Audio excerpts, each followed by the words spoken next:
Hello everyone, it's Tracy here. Today I'm starting with a piece of Tim Holtz watercolor cardstock, and I'm just going over that with my embossing powder tool because I'm going to emboss some floral images from the Altenew Henna Elements stamp set. And I'm stamping this with the Versamark ink, and then I'm going to be heat embossing that with some charcoal Zing embossing powder. So I'm just going to fit as many of these as I can. So I started by stamping in each of the corners, and then just so that I could see where I stamped previously, I went ahead and covered those four with my embossing powder, and then I stamped the middle one, which you'll see in a minute.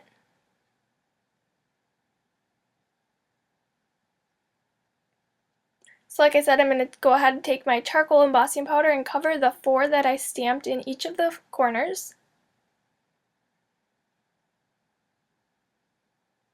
And you want to make sure that you get all of the little areas on the stamp, especially because it's so detailed.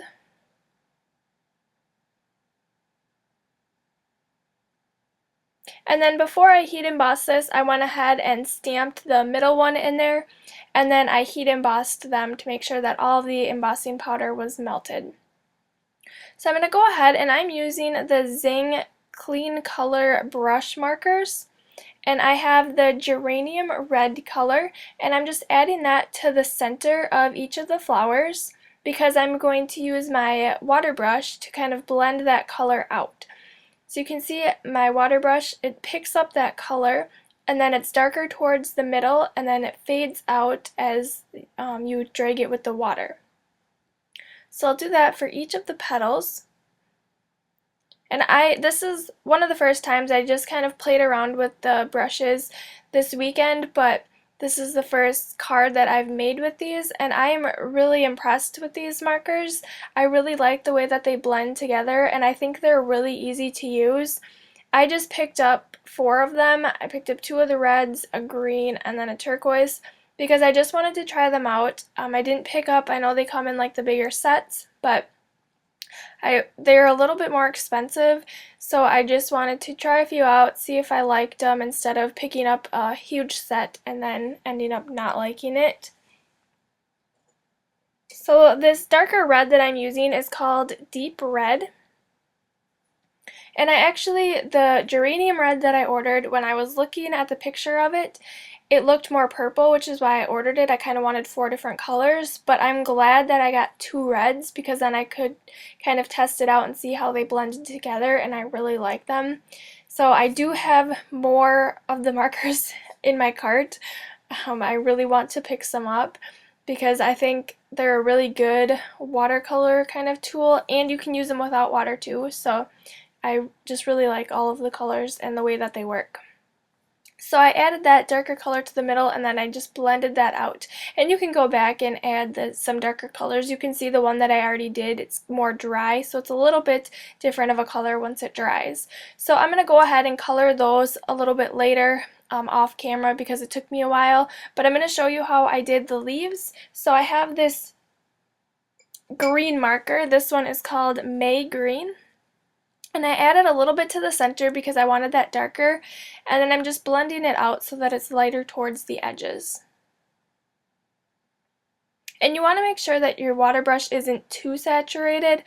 You just want enough water to blend that color out. You don't want to seep it and make it really, really wet because then it's not going to work as well. To the center of each of the flowers, I am going to use a mustard seed distress marker and my water brush. Like I said, I only have a few of the Zig Clean Color markers, so I didn't have a yellow, which is why I'm using the distress marker. And I wanted each of the centers of these flowers to be yellow, so I'm just going to add a little bit of color. And then I went ahead and fussy cut all of these images out.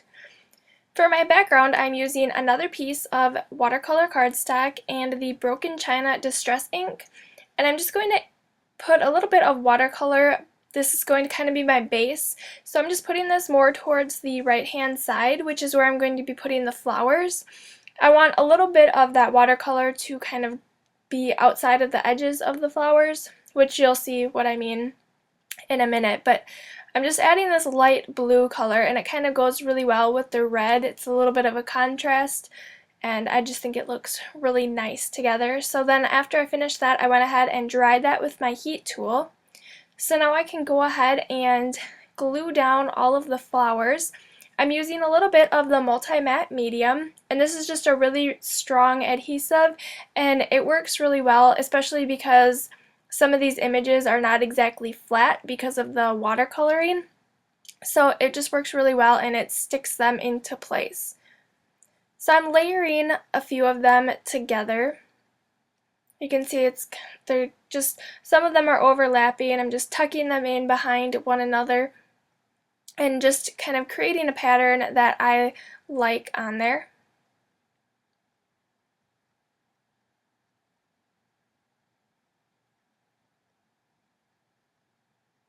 And then I'll go ahead and place the leaves behind a few of those flowers.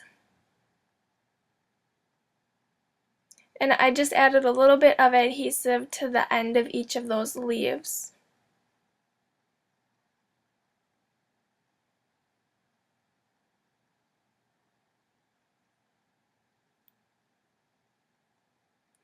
And you can see it kind of looks like some of those flowers are popping up a little bit. So to make sure that the adhesive was completely dried, I set it under a book for just a few minutes just to make sure that it was all flat and pressed down, and that that glue was going to adhere those flowers to my background.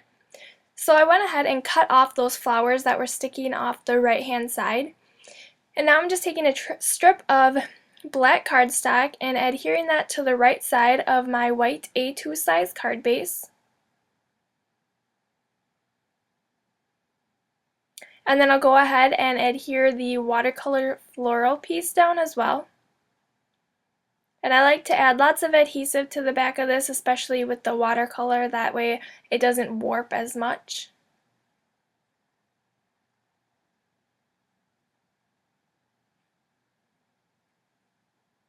And then I die cut this Thanks die from Lawn Fawn, it's the Scripty Thanks, out of a piece of white cardstock, and I'll go ahead and put some of my multi-matte medium on the back of that. I just like to put a few dots all around there just to make sure that it is secure and sticks down.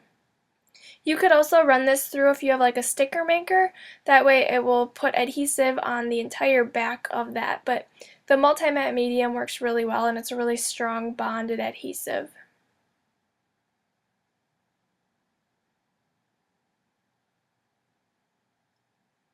And then I'm going to place that down right over my flowers.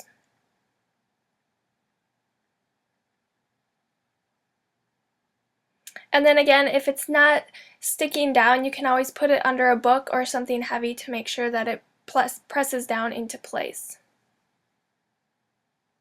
So I'm going to go ahead and add a few sequins. These are white sequins from Pretty Pink Posh. I'll just scatter them onto my card. And then I'm going to go ahead and adhere them down with my multi-matte medium.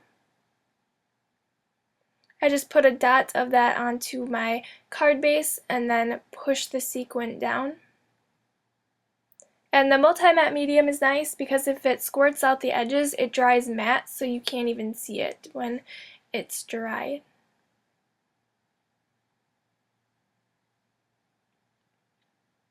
And then the final touch on my card, I am just going to cover that Thanks die cut with my clear Wink of Stella glitter pen. And I just left it with the pen, the glitter on there, but you could also add glossy accents to make it really shine and pop out on the card. And then that is my finished card for today. So hopefully you enjoyed this tutorial. If you did, make sure to give it a thumbs up and subscribe to my channel if you're not already, and I will see you guys back here next time. Bye!